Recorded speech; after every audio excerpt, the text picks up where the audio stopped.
माझ्या नजरेसमोरून निघून जा. आता तू म्हातारी झाली आहेस. तू आता प्रेमाच्या लायक नाहीस. आज माझ्या पतीने पुन्हा माझ्यावर हल्ला केला. माझा नवरा राघव. जवळ बसलेली मी रागाने माघारी फिरले. माझा दोष एवढाच होता की मी राघवच्या शेजारी बसून मला वेळ न दिल्याची तक्रार करत होते आणि माझी तक्रार ऐकताच तो रागाने भडकला. तो म्हणाला, तू म्हातारी आहेस, तुला कोण वेळ देईल? तुझ्यासोबत माझा वेळ वाया जातो. तो म्हणाला, तू आई झाली आहेस, पण तरीही निर्लज्ज बाई, तू तुझ्या मुलीला त्याच पद्धतीने वाढवशील का? तो काय म्हणत होता ते मला कळत नव्हते. मी गप्प बसून राहिले. माझ्या पतीशी जवळीक साधणे किंवा त्याच्यावर प्रेम करणे हा निर्लज्जपणा आहे का? मला समजले नाही. आई बनणे ही माझी चूक नव्हती. आई झाल्यावर महिलांना जास्त मान सन्मान मिळताना मी पाहिलं होतं, पण पहिल्याच दिवसापासून राघव मला सांगू लागला, तू म्हातारी झाली आहेस, आता तुझ्यात पूर्वीसारखं काही नाही. मी दुःखी होऊन मान खाली घालून बसले होते. राघवचे हे शब्द मला सहन होत नव्हते. माझे डोळे भरून आले होते आणि राघव चिडला होता. मी उठून आरशासमोर उभी राहिले आणि काळजीपूर्वक स्वतःकडे पाहू लागली. मी फार सुंदर नव्हते, पण तरीही मी थोडी सुंदर होते. माझा रंग तपकिरी होता आणि केसही सुंदर होते. मी जेमतेम 30 वर्षाची होते. माझ्या वयाच्या मुली, ज्यात काही माझ्या मैत्रिणी होत्या आणि माझ्या चुलत बहिणी होत्या, अजूनही लग्न झाले नव्हते. माझ्या डोळ्याभोवती हलके हलके सुरकुते दिसू लागले होते. माझ्या चेहऱ्यावर एका आजारी मुलीचा चेहरा दिसत होता. माझ्याकडे पाहून मी निराशेने खाली पाहिले. त्या दिवशी मला पहिल्यांदा राघव बरोबर आहे असे वाटले. कदाचित मी म्हातारी झाले होते आणि कदाचित मी मानसिक आजारी देखील होती. घराच्या कुठल्या तरी कोपऱ्यात पडून राहिल्यासारखं वाटतं आणि जगाशी काही देणं घेणं नसतं अशी माझी अवस्था होती. माझी आई मला सांगायची, स्वतःला चांगलं ठेव, नवऱ्यालाही आवडेल आणि तुलाही आवडेल. मी आईकडे पाहिले. आई मला समजावत होती. माझी आई या वयातही माझ्यापेक्षा खूपच फ्रेश दिसत होती, तर माझे हृदयच कोमजलेले राहिले. माझ्या चेहऱ्यावर सतत संभ्रमाचे भाव असायचे. राघवच्या वागण्याने मी खूप दुःखी व्हायचे. जेव्हा कधी मी त्याच्यासमोर कपडे घालून जायचे तेव्हा तो माझ्याकडे अशा नजरेने पाहायचा की मी रडायचे. स्त्री म्हातारी असो की तरुण, याने काही फरक पडत नाही असे मी ऐकले होते. केवळ आदर, प्रेम आणि प्रत्येक समस्येपासून मुक्त जीवन स्त्रीला आनंदी बनवते. पण माझ्या घरी सर्व सुखसोयी होत्या, पण मान सन्मान नव्हता. जेव्हा मी माझ्या पतीला आई झाल्याची बातमी सांगितली तेव्हापासून राघवचे माझ्याबद्दलचे वागणे बदलू लागले. तो माझ्याकडे आकर्षित होऊ लागला. सुरुवातीला मला वाटले की कदाचित तो फक्त माझ्या फायद्यासाठी असं करत असेल, कारण डॉक्टरांनी मला काळजी घेण्यास सांगितले होते. आमच्या लग्नानंतर आम्हाला एक मूल झाले आणि डॉक्टरांनी आधीच सांगितले होते की तुमची प्रसूती खूप कठीण आहे. डॉक्टरांनी सांगितलेल्या गोष्टीचा विचार केला असता तर मला वाटले असते की राघवने माझ्यासाठी माझ्यापासून दूर राहण्यास सुरुवात केली आहे, जेणेकरून मला कोणतीही अडचण येऊ नये. त्यावेळी गरोदरपणात मी चिडचिड स्वभावाची झाली होती, पण राघव माझ्याकडे लक्ष देण्याऐवजी दिवसेदिवस अनोळखी होऊ लागला. मी माझे काम करून स्वतःला माझ्या खोलीत बंद करून घेत असे. काही बरे वाटले नाही. त्यामुळे राघवचे त्यावेळचे वागणे माझ्या लक्षात आले नाही. पण माझ्या मुलीच्या जन्मानंतर मला माझ्या पतीकडून उदासीनता वाटू लागली. माझ्या पतीला मुलीच्या जन्माचा काही त्रास झाला असे नाही. मला ते क्षण आठवले जेव्हा राघव आमच्या मुलीला उचलून खूप आनंदी झाला होता. राघवने आपल्या मुलीच्या जन्मानिमित्त संपूर्ण परिसरात मिठाईचे वाटप केले होते. मुलगी झाल्यामुळे त्यांना खूप आनंद झाला.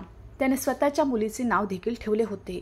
परंतु या सर्व काळात त्याने माझ्याकडे पाहण्याची तसदी घेतली नाही किंवा माझ्याकडे लक्ष दिले नाही. अशक्तपणामुळे मी बेडवर पडले होते. मला लक्ष आणि प्रेम हवे होते, पण राघवला माझे अस्तित्व लक्षात आले नाही. जेव्हा जेव्हा डॉक्टर मला काळजी घेण्यास सांगायचे तेव्हा राघव मला अनेक गोष्टी सांगू लागायचा. तो म्हणतो, हा तुमच्यासारख्या महिलांचा प्रश्न आहे. मुलीचा जन्म झाला की 1000 रोगांची व्याधी तुमच्या शरीरात शिरते. माझ्या मुलीच्या जन्मानंतर मला पाठदुखीची तक्रार सुरू झाली. डॉक्टरांनी मला हलके व्यायाम करायला सांगितले होते, पण मी सर्व वेळ पडून राहिले. मला काही करावेसे वाटले नाही. राघव आणखीनच बेचैन झाला होता. तो म्हणाला, घरी येताच मला तुझा आक्रोश ऐकू येतो. असं वाटतं की बायको नाही तर घरात आजारी बाई पडली आहे.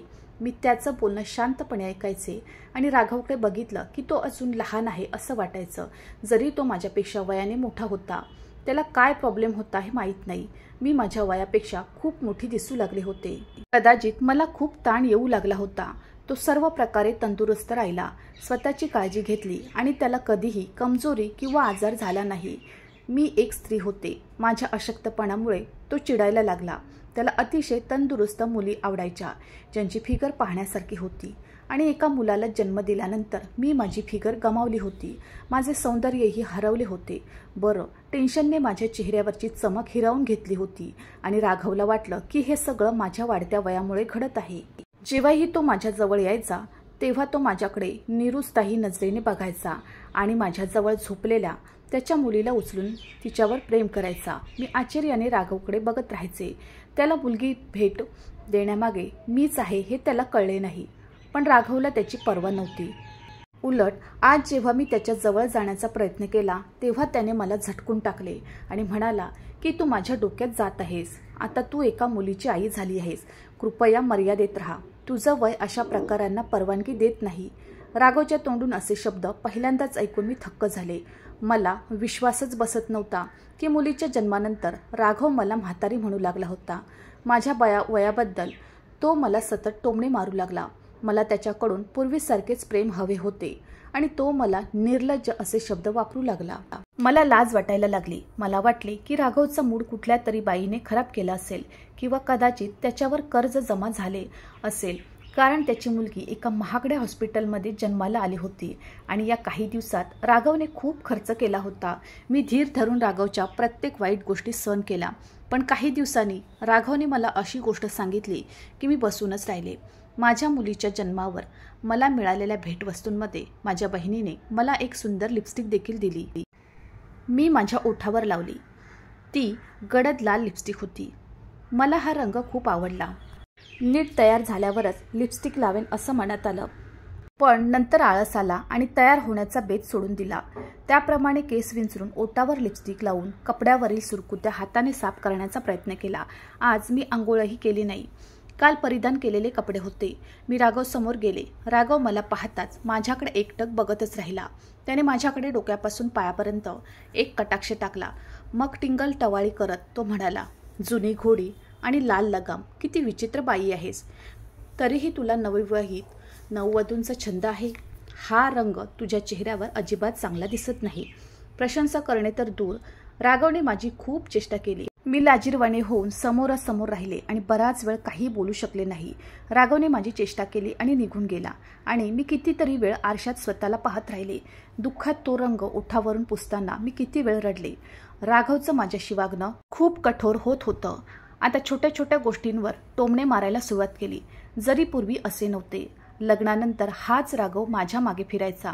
मी निव्वळ गोऱ्या रंगाची मालक नव्हते, पण तरीही माझा रंगच असा होता की तो मला इतरांपेक्षा वेगळा बनवतो. मला पाहिल्यानंतर कोणीही माझ्याकडे दुर्लक्ष करू शकत नव्हते. तो नक्कीच माझ्याकडे दुसरी नजर टाकायचा. स्टायलिश ड्रेसमध्ये माझे भरड शरीर अजूनच सुंदर दिसत होते. मला आजकालच्या मुलींसारखी झिरो फिगर आवडत नव्हती.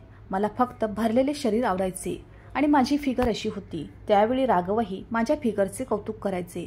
तो असेही म्हणायचा की मला झिरो फिगर असलेल्या मुली आवडत नाहीत. त्यांच्या शरीरात हाडांशिवाय काहीही नसते. मला तुझ्यासारख्या सुंदर शरीराच्या मुली आवडतात. त्यावेळी असे म्हणत त्याने मला आपल्या मिठीत घेतले. राघवकडून हे प्रेम मिळाल्याने मला खूप आनंद झाला. त्यावेळी राघव मला वेड लावायचा. माझी स्तुती करताना तो कधीच थकला नाही. तो स्वतःला थांबवू शकला नाही. तो सतत माझ्यावर प्रेमाचा वर्षाव करत असे. त्याची स्तुती ऐकून माझा चेहरा आणखीनच उजळायचा. जसजसा वेळ निघून गेला तसतसा राघव माझ्यापासून दूर जाऊ लागला आणि त्याची असहायता उघड झाली. राघवच्या या वागण्याने मला जाणवलं की तो एक देखणा माणूस आहे, ज्याला आपला वेळ घालवायला आवडतो. पण मला यावर विश्वास ठेवायचा नव्हता. मला ही वस्तुस्थिती जाणून बुजून नाकारायची होती, कारण माझा नवरा फक्त त्याच्या शारीरिक सुखासाठी माझ्याजवळ असायचा आणि हृदय भरल्यावर दूर जायचा. माझ्यासाठी त्रासाचं कारण होतं, तेही जोपर्यंत मी त्याला मूल झाल्याचा आनंद दिला होता. मी त्याच्यासाठी एक खेळणी होते, जे त्याने वापरले आणि खराब झाल्यावर फेकून दिले. आजवर तो माझ्या जवळ आला नाही असे नाही. त्याला जेव्हा जेव्हा गरज वाटायची तेव्हा तो रात्री माझ्या जवळ यायचा आणि त्याच्या शारीरिक गरजा पूर्ण करून तो माझ्या बाजूला झोपायचा आणि ही भावना माझ्या इज्जतीला पायदळी तुडवत होती. मला माहीत होते की असे पुरुष आहेत जे सुंदर स्त्रियांसोबत वेळ घालवतात आणि जेव्हा ते समाधानी होतात तेव्हा ते त्यांच्यापासून दूर जातात. पण हे इतर महिलांसोबत केले जाते। मी त्याची पत्नी होते। कमकुवत आणि अवैध नातेसंबंधात एकमेकांना सोडून देणे खूप सोपे असते, पण मी फार कमी पुरुष बघितले होते ज्यांनी त्यांच्या बायकोशी असे केले। काही अंशी तो माझा निष्काळजीपणा होता आणि काही प्रमाणात राघवने लग्नाने माझ्यात इतका बदल केला होता की मी कपडे घालणे बंद केले होते। माझ्या पतीचे प्रेम, आपुलकी आणि लक्ष मला जिवंत ठेवत होते, पण आता आतून मेल्यासारखं वाटत होतं। मी स्वतःला घरच्या कामात व्यस्त केले। मला वाटले की काही वेळाने राघव स्वतः माझ्याकडे परत येईल। माझ्या मुलीच्या जन्मानंतर जणू मी पुन्हा जिवंत झाले। माझी मुलगी खूप सुंदर होती। ती नेहमी किलबिलाट करत हसत असायची। राघवला ती खूप आवडायची। तिला वेळ द्यायचा, तिला लागणाऱ्या सर्व वस्तू तो घरी आणायचा। मी जेमतेम काही महिन्यांच्या मुलीची आई होते। घर सांभाळून आणि आई झाल्यामुळे माझे सौंदर्य बिघडले होते, पण मला वाटले की राघवला त्याच्या मुलीवर प्रेम असेल तर ते माझ्यासाठी पुरेसे आहे। निदान तो घराशी तरी जोडला गेलाय, पण तसं नव्हतं। मी एक सामान्य स्त्री होती। प्रेमाची भूक होती। जेव्हा मी स्वतःला विसरून घरच्या कामात व्यस्त असते तेव्हा माझ्या मनाची इच्छा असते की माझ्या पतीने माझ्याकडे लक्ष द्यावे, माझ्यावर प्रेम करावे। मी थकले तर तो माझ्या जवळ बसेल। मी त्याचं घर सांभाळते, मुलीची काळजी घेते, पण राघवच्या मनात तशी भावना नव्हती। तो मला सतत मूर्ख, म्हातारी म्हणत असे आणि त्यामुळे माझे मन दुखत असे। मी राघवशी बोलण्याचा प्रयत्न केला तरी तो मला उत्तर देण्याची तसदी घेत नव्हता। कधी कधी माझे हृदय मला बंड करण्यास प्रवृत्त करू लागले। मला असे वाटते की जर माझ्या प्रिय व्यक्तीला माझी काळजी नसेल तर मी त्याची काळजी का करू? मी फक्त 30 वर्षाची होते। जर मी स्वतःला सजवले असते तर इतर पुरुषांना दाखवले असते तर मला जास्त लक्ष मिळाले असते। कधी कधी माझ्यातील शैतान मला भडकवतो। राघवला धडा शिकवण्यासाठी मी हे सर्व करणार होते। राघवलाही समजू दे की मी अजून तरुण आहे, पण मला स्वतःला कोणत्याही बेकायदेशीर कृत्याच्या आहारी जायचे नव्हते आणि स्वतःला पापापासून सुरक्षित ठेवले, कारण मी एका मुलाची आई झाले होते। माझे राघवशी भांडणही झाले। मी म्हातारी झाले तर तूही तरुण नाहीस याची जाणीव त्याला करून दिली। तू माझ्यापेक्षा 5 वर्षांनी मोठा आहेस। तो म्हणाला की पुरुष कधी म्हातारा होत नाही, एक स्त्री आहे जी म्हातारी झाल्यावर काही उपयोग नसतो। मी आश्चर्याने राघवकडे बघत राहिले। त्याचे शब्द तुरुंगात असलेल्या माणसासारखे होते। माझ्या सततच्या वादामुळे तो हळूहळू घरातून गायब होऊ लागला। तो सकाळी घरून निघाला की रात्री उशिरा परत यायचा। मी राघवशी एक दिवस भांडले आणि म्हणाले की मी हे घर सांभाळते, तुझ्या गरजा भागवते, तुझ्या मुलीची काळजी घेते, तरीही तुला माझी जाणीव होत नाही। कधी कधी माझा थकवा वाटून घेण्याइतपत तू माझा आदर करू शकतोस ना? माझी काळजी घे, मला प्रेमाचे शब्द दे, तर माझं सर्व थकवा दूर होईल। मी तुझी पत्नी आहे आणि तुझे माझ्यावर प्रेम आहे याची मला जाणीव करून दे। मला तुझ्याकडून आणखी कशाची गरज नाही। दिवसभर कामात व्यस्त असणारी मी या घरची मोलकरीण नाही। मी तुझी बायको आहे, हाच फरक आहे। आणि मोलकरीण यात काम केल्यावर तिला पैसे नको असतात, तर ती घरातील सर्व कामांच्या बदल्यात पत्नी फक्त प्रेमाच्या काही शब्दांची भुकेलेली असते। मी राघवला समजावायचा प्रयत्न केला, पण त्याचा उलट परिणाम झाला। राघवने त्या दिवसापासून घरचे जेवण बंद केले। ते म्हणाले, मी तुझ्याकडून हे उपकारही घेणार नाही। तुझ्यासारखी स्त्री आयुष्यभर 2 वेळचे जेवण करून दाखवत राहते। घर खर्च चालवण्यासाठी मी कष्ट करून काय कमावतो याची तुला पर्वा नाही। मला आश्चर्य वाटले की तो सर्व काही उलट का घेत आहे। तो माझ्यापासून दूर राहण्यासाठी निमित्त शोधत असे। हळूहळू घरापासून दूर जात होता। मी गप्प राहू लागले। दिवसभर आपल्या मुलीची काळजी घेणं यासारखी घरची कामे मी करायची। आता मी माझ्या वेळेआधीच म्हातारी होऊ लागले होते। जेव्हा मी माझ्या मोठ्या बहिणींना भेटायचे तेव्हा त्यांना पाहून माझे हृदय आनंदाने फुलून जायचे। माझ्या बहिणी नेहमी चांगले कपडे घालत असत आणि त्यांचे हृदय त्यांच्या पतीसाठी गुप्त असायचे, तर घरी काम करणाऱ्या त्यांच्या बायकांना ते काळजी घेण्यास सांगत असत आणि त्याचे पती त्यांना मदत करत। आणि इथे माझा नवरा असा होता। त्याच्या वागण्यामुळे मी माझ्या घरातील मोलकरणीसारखी आणि माझ्या मोठ्या बहिणींपेक्षा अनेक वर्षांनी मोठी दिसू लागली। दिवसभर काम करून थकले होते। रात्री खोलीत झोपायला यायचे तेव्हा राघव माझ्या जवळही येत नसे। तो माझ्यापासून दूर राहू लागला। पूर्वी कधी कधी तो रात्री माझ्या जवळ यायचा, पण आता किती वेळ त्याने माझ्या जवळ येणं बंद केलं होतं। दिवसभराचा थकवा दूर व्हावा म्हणून राघवने मला आपल्या मिठीत घ्यावे अशी माझी मनापासून इच्छा होती, पण मी त्याच्या जवळ गेल्यावर तो माझा अपमान करायचा। मला समजत नव्हते की राघव माझ्यापासून दूर का जात आहे। मी कारण शोधण्याचा प्रयत्नही केला नाही। स्वतःला परिस्थितीच्या प्रवाहात सोडले। ही माझी चूक असल्याचे सिद्ध झाले, ज्याचे परिणाम मला माझ्या पतीच्या वागण्यातून काही दिवसात जाणवले, त्यामुळे मला चांगलाच धक्का बसला. राघव कामावरून परत यायचा, आंघोळ करायचा, स्वच्छ कपडे घालायचा, सुगंध लावायचा आणि हसत हसत घरातून निघायचा. त्याच्या चेहऱ्यावर एक चमक होती जी आमच्या लग्नाच्या पहिल्या काही दिवसात असायची आणि तो माझ्याभोवती फिरत असायचा. तो तयार होऊन घराबाहेर पडला तेव्हा मला धक्काच बसला. माझा नवरा दुसऱ्या स्त्रीच्या प्रेमात पडला आहे हे मला न विचारताही कळले होते. जेव्हा मी राघवशी बोलले तेव्हा त्याने हे स्पष्ट केले आणि रागाने सांगितले की तुला मी असा पुरुष वाटतो का? मला इतर महिलांसोबत वेळ घालवायला अजिबात आवडत नाही. तो म्हणाला, तू मला जितका समजलीस तितका मी भ्रष्ट माणूस नाही. मला नवल वाटायचे. राघव खूप रोमॅन्टिक स्वभावाचा होता. त्याच्यासारखा पुरुष स्त्रीशिवाय जगू शकत नाही हे मला माहीत होते आणि तो माझ्या जवळ न आल्याने मला धक्का बसला. निश्चितच त्याने स्वतःसाठी काही इतर व्यवस्था केली होती, परंतु हे स्वीकारण्यास नकार देत होता. त्याला कसलीच भीती नव्हती. मी आधीपासून एक आज्ञाधारक स्त्री होते. मग तो त्याचे वास्तव माझ्यापासून का लपवत होता? मला अजिबात कल्पना नव्हती. मी राघवचा मोबाईल तपासायचा प्रयत्न केला, पण मला त्यावर काहीच सापडले नाही आणि एक दिवस मी पाहिले त्या मोबाईलला लॉक होता. आता मला त्याचा मोबाईलही उघडता येत नव्हता. मी निराशेची बळी बनत होते. आमच्या घरी एकच मुलगी आली होती आणि ती पण लहान होती आणि आमच्यातले अंतर खूप वाढले होते. तो आमच्या मुलीला थोडा वेळ द्यायचा, पण त्यानंतर तो घरात पूर्णपणे अनोळखी झाला. एका रात्री मी माझ्या मुलीला झोपवले आणि राघवशी जवळीक साधली तेव्हा राघव त्याच्या मोबाईलवर व्यस्त होता. माझ्याकडून झालेल्या चुकांची माफी मागून मला त्याच्याशी शांतता प्रस्थापित करायची होती, पण त्याआधी मी राघवच्या जवळ जाऊन त्याला काहीतरी बोलणार तेवढ्यात त्याने मला धक्काबुक्की केली होती. माझ्याकडे विचित्र नजरेने पाहू लागला. तो म्हणाला, माझ्या जवळ येऊ नकोस, तुला विचित्र घाण येते, तुझ्या आतून वास येतो. मी थक्क झाले. या वयातही तुझे आकर्षण संपत नसल्याचे त्याने सांगितले. तू माझी शांतता भंग केली आहेस. तो उठला आणि खोलीतून निघून गेला. मी रडत बाथरूममध्ये बंद होते.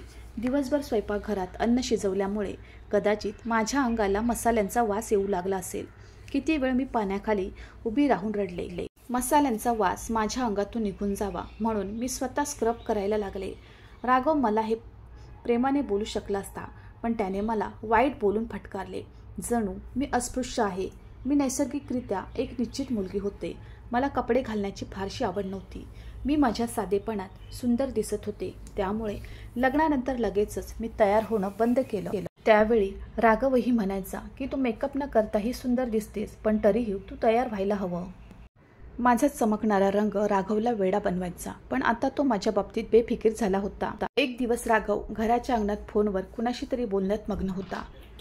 तिथून गेल्यावर काही शब्द माझ्या कानावर पडले. मी थांबले. राघवचे शब्द ऐकून मी शॉक आणि लाजिरवाणी झाले. तेव्हाच राघवच्या वागण्याचे खरे कारण माझ्या समोर आले. किती वेळ खोलीत जाऊन विचारात मग्न राहिले. मी गेल्या दिवसांचा आढावा घेतला तेव्हा सर्व काही स्पष्ट झाले. अचानक निर्णय घेऊन मी उभी राहिले आणि माझ्या काही महत्त्वाच्या गोष्टी पिशवीत ठेवू लागले. जेव्हा राघव खोलीत आला तेव्हा मला पाहून त्याला धक्काच बसला. मी त्याला सांगितले की मला माझ्या मुलीला घेऊन काही काळ आईकडे जायचे आहे. मी परवानगी मागत डोळ्याने त्याच्याकडे पाहिलं. मला माहीत होते की तो मला थांबवणार नाही आणि माझ्या अपेक्षेप्रमाणे राघवने मला लगेच परवानगी दिली. जणू काही त्याला माझ्यापासून सुटका हवी होती. तो त्याच्या मुलीशिवाय राहू शकत नव्हता, पण तरीही त्याने मला थांबवले नाही. माझे मन पुन्हा एकदा दुःखाने भरून आले. मी असा कधीही विचार केला नव्हता. असे प्रसंग येतील जेव्हा तो माझ्याशिवाय क्षणभरही जगू शकणार नाही आणि आज त्याने मला इतक्या सहज सोडले. मी माझे सामान उचलले आणि माझ्या मुलीला माझ्या मांडीवर घेऊन आईच्या घरी गेले. मला पाहून आई वडीलही अस्वस्थ झाले. मी त्यांना धीर दिला की मी एकटी सर्वांची काळजी घेऊन थकले आहे. मला काही दिवस आराम करायचा आहे, म्हणून राघवने मला इथे पाठवले. माझी अवस्था इतकी वाईट झाली होती की माझी अवस्था पाहून आई वडीलही काळजीत पडले होते. जणू काही मी वर्षानुवर्षे आजारी होते. आईने माझ्या मुलीची काळजी घेतली आणि मी एका कोपऱ्यात पडून राहिले. माझी आई आणि बहिणींनी मला नेहमीच स्वतःची काळजी कशी घ्यावी आणि चांगले जीवन कसे जगायचे हे शिकवले. राघवचे शब्द माझ्या कानात घुमत होते. मी पूर्ण महिना माझ्या आईच्या घरी घालवला होता आणि राघव एकदाही माझी चौकशी करायला फिरकला नव्हता. हो, कधी कधी तो माझ्या आईवडिलांच्या घरी यायचा, पण तो त्याच्या मुलीला घेऊन निघून जायचा. त्याला माझी पर्वा नव्हती. त्याने एकदाही कोणाला माझ्याबद्दल विचारले नाही. जणू तो मला विसरलाच होता. ना तो मला भेटणार होता, ना घरी यायला सांगणार होता.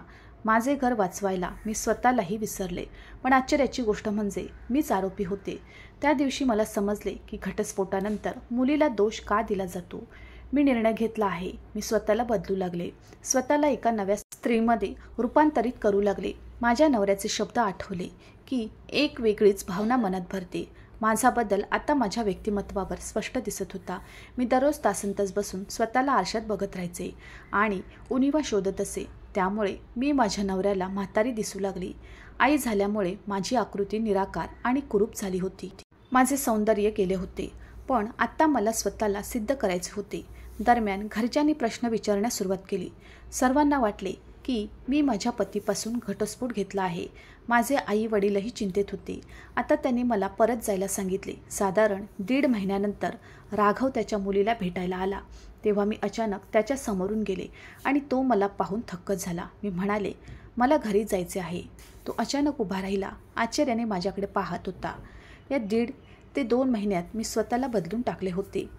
मनातील सर्व ताण दूर करून स्वतःवर लक्ष केंद्रित केले. मी पूर्वीपेक्षा अधिक सुंदर आणि तरुण दिसू लागले. मी माझ्या आहाराची काळजी घेतली, व्यायाम केला, फिगर राखले, डॉक्टरांकडे जाऊन माझ्या त्वचेची काळजी घेतली. औषधे आणि चांगला आहार यामुळे मी पूर्वीपेक्षा अधिक सुंदर दिसू लागले. हलक्या मेकअपमुळे माझा चेहरा मुलींसारखा स्वच्छ आणि चमकत होता. माझ्या चेहऱ्यावरून राघवची नजर हटत नव्हती. स्टायलिश ड्रेसमधली माझी सुंदर फिगर माझ्या पतीला आकर्षित करत होती. त्याच्या डोळ्यातली पसंती मला स्पष्ट दिसत होती. त्याची असहायता नाहीशी झाली होती. मला तुझ्यासोबत जबरदस्ती करायची नव्हती, असे तो म्हणाला. मी तुला घेऊन जायला तयार आहे. मी उत्तर दिले नाही. शेवटी मी घरी जाण्याचा निर्णय घेतल्याने माझ्या आईवडिलांनाही आनंद झाला. मी आमच्या मुलीसह माझ्या पतीसह घरी पोचले. तेव्हा माझे पती स्वतःच्या भावना विसरून माझ्या समोर नतमस्तक झाले. माझ्या बदलांचे त्याला आश्चर्य वाटले. तो म्हणाला, माझा विश्वास बसत नाही की तू तीच महिला आहेस जी माझ्या घरी राहायची. जणू काही आमच्या लग्नाचे नवे दिवस परतले आहेत. पूर्वीही तू अशी सुंदर होतीस. माझा विश्वासच बसत नव्हता. त्याचा तिखटपणा, त्याचा राग आणि राग फार पूर्वीच संपला होता. आता मी स्वतःला बदलले होते. माझ्याकडे पूर्वीसारखा साधेपणा आणि निष्काळजीपणा नाही. आता मला राघवच्या हताश नजरेची लाज वाटू लागली. मी आता एक सशक्त स्त्री बनले आहे, कारण मी जीवनाचे वास्तव खूप जवळून पाहिले होते. मी माझ्या पतीच्या तोंडून असे शब्द ऐकले होते, ज्यानंतर माझी निरागसता संपली होती. आता मी पूर्वीपेक्षा जास्त हुशार झाले होते. राघवच्या काही बोलण्याला मी प्रतिसाद दिला नाही. सौंदर्य मिळवण्यासाठी मला किती त्रास सहन करावा लागला हे मी त्याला सांगितले नाही. माझ्या वाढलेल्या शरीरावर नियंत्रण ठेवण्यासाठी मी माझा डोस कमी केला होता. माझे वजन वाढू नये म्हणून अनेक वेळा मी माझे डाएट बदलले. खूप मेहनत आणि बलिदानानंतर मला हे सौंदर्य मिळाले, जेणेकरून माझे घर उद्ध्वस्त होण्यापासून वाचले. आता राघव माझ्यासाठी पूर्वीसारखाच वेडा झाला होता. तो माझ्यासाठी भेटवस्तूही आणत असे. माझ्याकडे कपड्यांचे ढीग उरले होते. तो म्हणतो की अजून काही गहाळ असेल तर कृपया मला कळव. तो माझ्यावर पूर्वीसारखाच प्रेम करू लागला. तो एक सौंदर्यप्रेमी माणूस होता आणि त्याला त्याची बायको नेहमीच चांगले कपडे घालणारी, सुंदर दिसणारी हवी होती. जर मी राघवचे फोनवरचे संभाषण ऐकले नसते तर आजपर्यंत त्याचे कठोर शब्द आणि तिरस्कार ऐकून मी दुखावले असते. पण कारण कधीच समजू शकले नाही. त्या दिवशी माझा नवरा त्याच्या मित्राशी माझ्याबद्दल बोलत होता की माझी बायको खूप थंड स्त्री आहे. लग्नानंतर मी तिला माझ्या आवडीनुसार घडवण्याचा खूप प्रयत्न केला, तिला समजवण्यासाठी, पण तिला छंद नाही. ती सतत तिच्या काम करणाऱ्या मावशीच्या घरी हिंडत असते. माझ्या आवडीनिवडीशी जुळवून घेण्याची तिची इच्छा नाही. मी तिला नाही म्हटलं तर ती 2 दिवस केसातही कंगवा करत नाही, स्वच्छ राहत नाही. ती घरात मोलकरणीसारखी राहते. लोकांसमोर जाताना तिला लाज वाटते. तो अगदी बिनधास्त बोलत होता. त्याचे बोलणे मला लाजवणारे होते. तो म्हणाला की जो कोणी त्याला पाहतो त्याला आश्चर्य वाटते की त्याने इतक्या वृद्ध महिलेशी लग्न केले.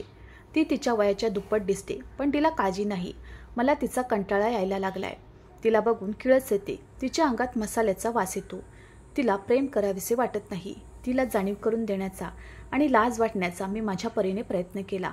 मी तिच्या समोर तयार होऊ लागलो, जेणेकरून तिने स्वतःला माझ्या बरोबरीचे बनवता यावे. पण उलट ती मला वाईट मानून माझ्यावर संशय घेऊ लागली.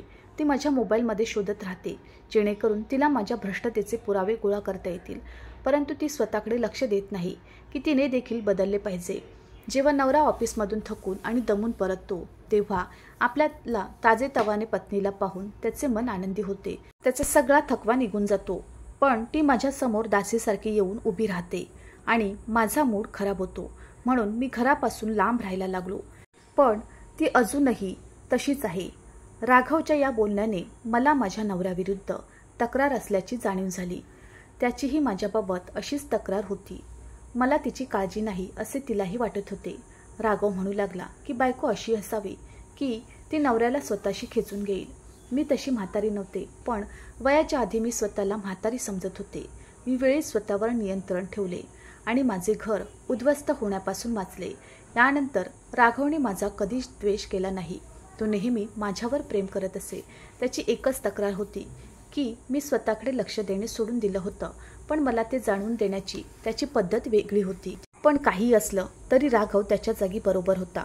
जर एखादी स्त्री स्वतःला तिच्या वेळेपूर्वी म्हातारी समजत असेल आणि तिच्या पतीच्या आवडीशी जुळून घेऊ शकत नसेल तर पतीला आपल्या पत्नीवर राग येऊ लागतो आणि नंतर मारणे सुरू होते. पण माझ्या बाबतीत तसं नव्हतं. मी नशीबवान होते की राघवने बाहेर कुठेही लफडे केले नव्हते. उलट तो फक्त माझा होता.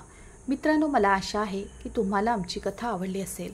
कथा आवडली असेल तर व्हिडिओला लाईक करा. चॅनलवर नवीन असाल तर चॅनलला सबस्क्राईब करा आणि हो, नोटिफिकेशन बटन दाबा जेणेकरून तुम्हाला पुढील अपडेट सर्वात आधी मिळतील. तुमचा मौल्यवान वेळ कथा ऐकण्यासाठी दिल्याबद्दल धन्यवाद. पुन्हा भेटू अशाच एका नवीन कथेसोबत.